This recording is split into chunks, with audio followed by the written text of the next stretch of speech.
పేరు పి రజిత. మాది ముత్యాలవారిపల్లి, తనకల్లు మండలం. మా అన్న అజయ్ దేవ, నేను వాళ్ళ సిస్టర్ని మాట్లాడుతున్నాను. మొన్న ఏదో జగన్ బర్త్డే అని కేక్ కట్ చేసుకుంటుంటే ఏదో మా అన్న కుర్రతనంగా వచ్చి కేక్ తినడానికే వచ్చాడు తప్ప మా అన్న వైఎస్ఆర్ పార్టీ కానే కాదు.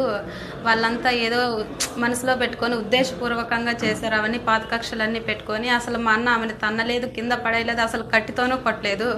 జస్ట్ వాడిని కొట్టేలకు వాడు ఊరికి అట్లా పో, అక్కడ నువ్వు ప్రెగ్నెంట్వి అనే ఉద్దేశంతో ఊరికే నెట్టినాడు అంతే.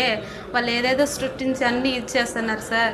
ఊరికే మా అన్న అసలు వైఎస్ఆర్ పార్టీనే కాదు, అసలు పక్కా జనసేన. మా అన్న టాటో కూడా వేయించుకున్నాడు ఇన్స్టాగ్రామ్లో, అన్నిట్లోనూ మా అన్న జనసేన ఫొటోసే పెట్టినాడు. కానీ పక్క పవన్ కళ్యాణ్ గారు ఫ్యానే సార్ అతను. ఓటు కూడా అతనికే వేస్తాడు. మేము ఎంత చెప్పినా ఇంట్లో వాళ్ళ మాట అస్సలకే విన్నాడు. కానీ వాళ్ళు అట్లా సృష్టించి మా అన్నని ఇచ్చేస్తున్నారు సార్. అసలు పెళ్లిగాని బిడ్డని హంగామా చేస్తున్నారు సార్. వాళ్ళంతా మీడియా వాళ్ళంతా కొంచెం ఇచ్చేస్తున్నారు సార్. మా అన్న టాటో పిఎస్పిక్ అని చేతి మీద కూడా వేయించుకున్నాడు సార్. అట్లే న్యూస్కి ఇచ్చిన లైవ్లో చూపించిన అమరన్న కూడా మా అన్నకు తెలుసు. అజయ్ అనే అన్న, వాళ్ళిద్దరికీ 10 ఏళ్ళ నుంచి పరిచయం ఉంది. పక్కా జనసేన పార్టీ అని కూడా తెలుసు. ఆయన అమర్ అనే అతను ఎంపీటీసీగా పనిచేస్తున్నాడు. ఆయన కూడా న్యూస్లో చెప్పిన విధానంగా అంతా నిజమే ఉంది. ఆయన చెప్పినది ఇదిగా ఉంది, కానీ వాళ్ళు చెప్పినది అసలు నిజమే కానే కాదు సార్.